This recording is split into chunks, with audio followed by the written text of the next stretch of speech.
Hi guys, so in today's video I'm going to be doing an axle replacement on the passenger side of this 2008 Lexus ES350, and the parts that I'm using is an aftermarket part. They're not the Lexus genuine part, but this company is called A Premium, and they make really good quality aftermarket parts, so I do highly recommend if you're trying to use aftermarket part, use these. So let's get to work and let's go ahead and remove the tire. How to do it. Let me show you how to do it. Alright, so I'm working on my 2008 Lexus ES350, and this axle shaft is stuck in the hub. So I tried hammering it, I tried lubricating it with PP Blaster and all sorts of stuff, but it's not coming loose. You know, I banged on this thing pretty much with everything, but as you can see, you know, it's bending the rod, but it's not really moving at all. So I rented a tool from O'Reilly Auto Parts that I want to show you guys, but we're gonna use this to remove the axle right from here. So, but before I get into that, I'm gonna have to remove this part because that thing kind of clamps onto the actual wheel hub, and so I'm gonna go ahead and unscrew those two bolts, get this assembly out, remove the rotor out of the way, and then install that kit and see if that works. Okay, so there's no way I can get this axle out. This is stuck. I tried hammering it, I tried lubricating it, you know, and none of that. So I pretty much spent all my Thanksgiving vacations on this thing, but it doesn't want to come out. So I ordered the entire assembly. That's probably the best way to go. I mean, you don't want to fight with this thing, because once you start heating it up, you're gonna damage the bearing inside, and with 130,000 miles, I think the bearing is probably coming close to an end of life. So I decided to order this whole assembly. It comes with this whole thing, and I also ordered the lower ball joint, because you can see once I remove it, I wasn't planning on changing it, but you can see the plane. This thing is not supposed to be that loose, so that tells me that the lower ball joint was also bad. So I picked two of the lower ball joints, and I picked up this entire assembly, this whole knuckle piece, because I cannot get this thing out. So I'm gonna go ahead and install this whole piece. What you have to do is take out the speed sensor from here, which I removed this thing right there, and put everything away. And I removed this piece right from here. There are two big bolts that are holding this whole knuckle assembly to the shocks. So I kind of removed this part, and now everything is removed. And there are three bolts at the very bottom that I also removed, which is for this thing right there, the lower ball joint. So these three bolts, if you remove it, this whole thing comes off. You don't really have to remove it unless you're planning on reusing your old one. But if you're going that far, I would recommend just buy a new one. It's cheap. You can probably pick one up for like 15 bucks a pop on each side. So I paid 30 bucks for the two, and I can see that this was already bad. So anyways, I think it's good timing on everything, and now I'm gonna just yank out this whole assembly together, and then put the new CV axle, and then put the new knuckle on top, and I should be good to go. I don't need to worry about this whole thing. So let me show you exactly what I got. So this is the CV axle that I purchased. Now this is from A Premium Parts, and they make really good stuff, you know, 100% performance testing, 100% new premium components, meet or exceed OEM specifications. So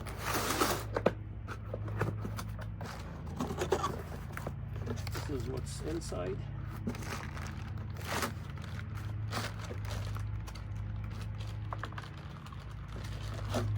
It comes with a new nut for your axle shaft. You see, this thing is sealed in a plastic bag, so it already tells you that they do care about stuff. So this part goes into the car, and right here, this goes into your transmission, and Uh-oh, this thing is a little bit bent right here. So I'm gonna have to do something about it to make it straight. This is not really a seal, this is a cover that goes on top of the seal, so it's not like this is going to be sealing. This is just need to be a little bit straight. So these things happen, you know, with the heavy shipment, even though I can get it changed, but right now I'm in the middle of doing the work, so I'm not going to worry too much about it. And you can see there's no movement, there's no sound of any kind. It's very nice and solid. This is what goes into that clip thing that we removed from the old one. There's a clip and the 14mm bolt. So what I'm going to do is I'm going to go ahead and apply some of this multi-purpose synthetic grease on here and also on here on this bearing, and just keep it ready. So when I'm ready to put this thing in, all I have to do is just pop it in, and I'm going to go ahead and remove this nut as well. It's all ready to go.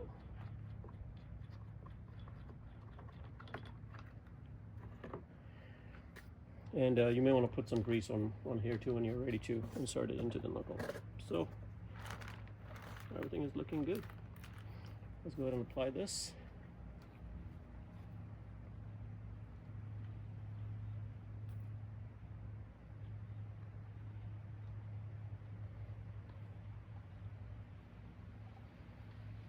This is the silicone grease, but this is also dielectric, so you want to make sure you use the dielectric one, so because it prevents any damage to the rubber pieces, and that's one thing you don't want. You don't want any your seals to go bad. Just a thin layer.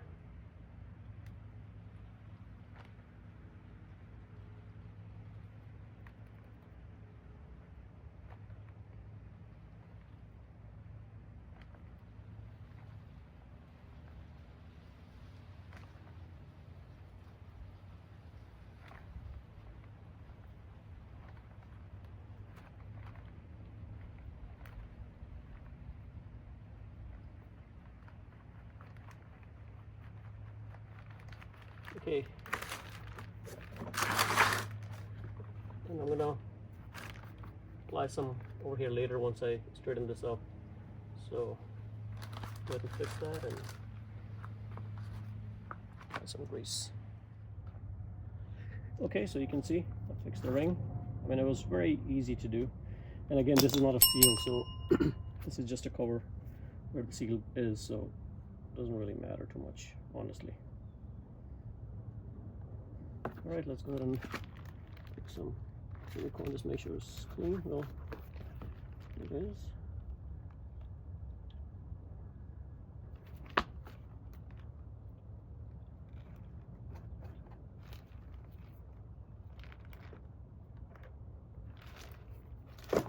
It just helps slip this in because there's a rubber gasket on the transmission side, the seal.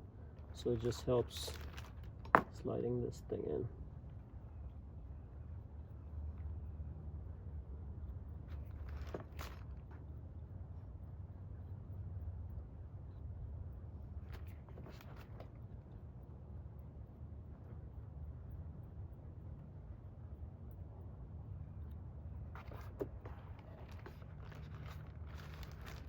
All right,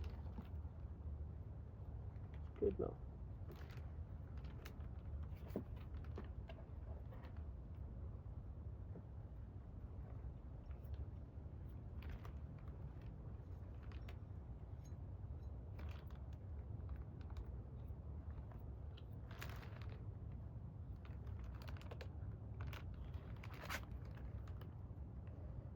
This thing is ready to go inside.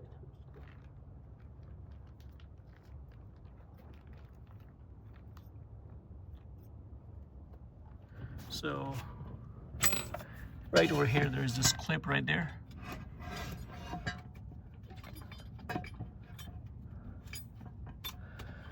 already had it loose, but all you have to do is just grab it with a pair of pliers and squeeze it, and this thing just comes loose. And you can see it's dangling right now because it's loose. And let me just show you the end. These are the two prongs right there, you can see.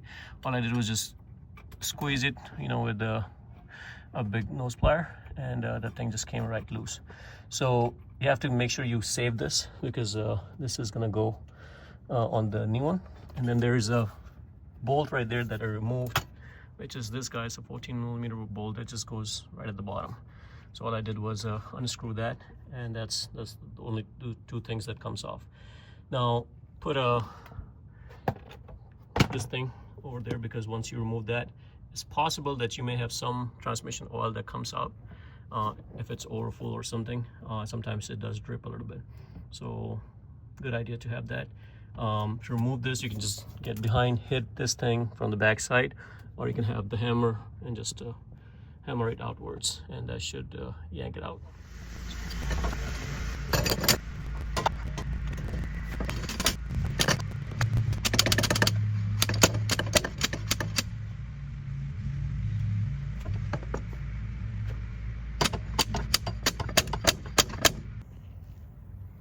Okay, so I got that piece out, the old one, and as you can see, it broke from here, and how dirty it is from inside.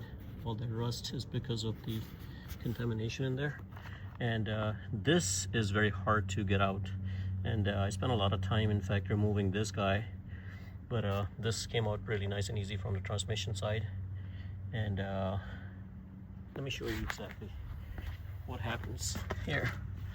So there's this mounting bracket thing, and this is exactly where this thing goes, and this is where that clip is, this is where that bolt is that we removed, and that thing get rusted in there. So what I did was I used this penetrating fluid,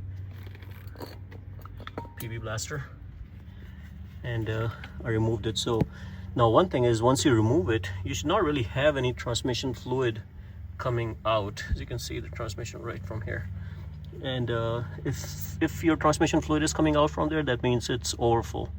So since mine is not overfull, because I've never replaced the transmission fluid, there's nothing dripping out of there, but just to be on the safe side, I put that plastic over there, you know, just in case if yours is overfull and it comes out, it's going to drop on here. I didn't want that to happen, so I didn't want to take a risk. But anyways, this is all out, and we're ready to slide the new one in. I'm just going to put some silicone grease right on this ring as well, and slide that new axle in here, and we should be good to go and wrap everything up.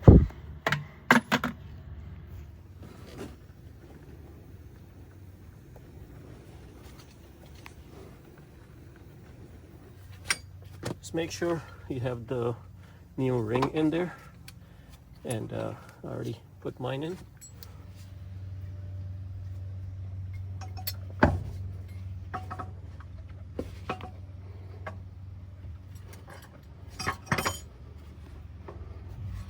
There we go, and it should slide just right in. Should not have to have a lot of, put in a lot of effort. If the splines are matching, it just slides right in without any hesitation. So mine did. Like, I didn't have to do anything.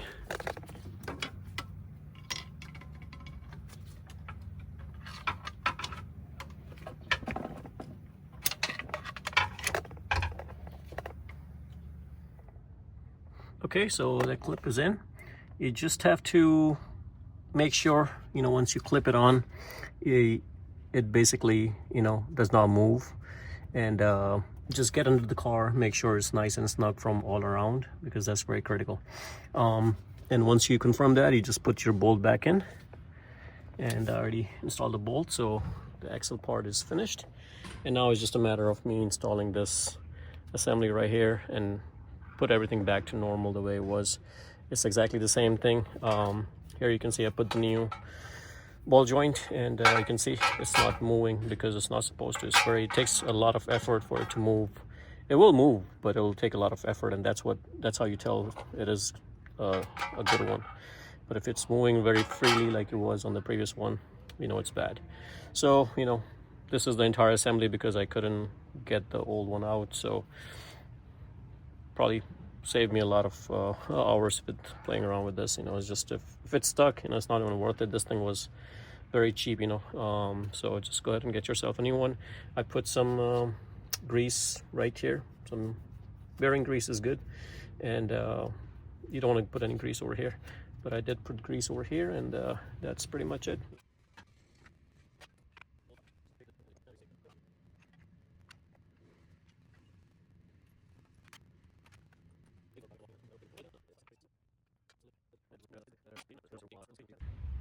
Okay, so to put this thing, I'm gonna give you a few tips so everything goes in smooth. So this thing goes in very last. Do not connect this thing. The very first thing you want to do is, if you're replacing this whole mechanism, is you want to install this first and tighten up these 3 bolts, because this is going to be a painful thing to go in. So once you have this thing, just make sure this is already installed over here, because you need to make sure this is nice and tight before you put the axle, because you're not going to have access to this guy until you remove the axle. So before you even install the axle, make sure this thing, the ball joint is already connected on top, and this is nice and torqued, and then you connect these 3 just in the same orientation. So once this is all connected, you can go ahead and put the axle inside, and then you should be able to connect it on top right here. So then you can adjust it and go, put the bolts in, and all this will go in at that point.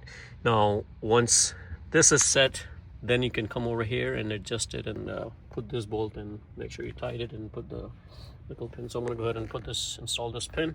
There's also a pin that goes into this guy right there. So once you have it properly torqued, only then you want to go ahead and put that in. And once you have all that stuff, if you have removed these screws, you also want to make sure put everything back to normal, and make sure tighten everything to make sure there's nothing loose in there. And that's pretty much it. And now it's just a matter of putting the brake caliper in, torque everything, and make sure you remember to put the axle nut, and that would pretty much be it. And we can go ahead and install the tire after that.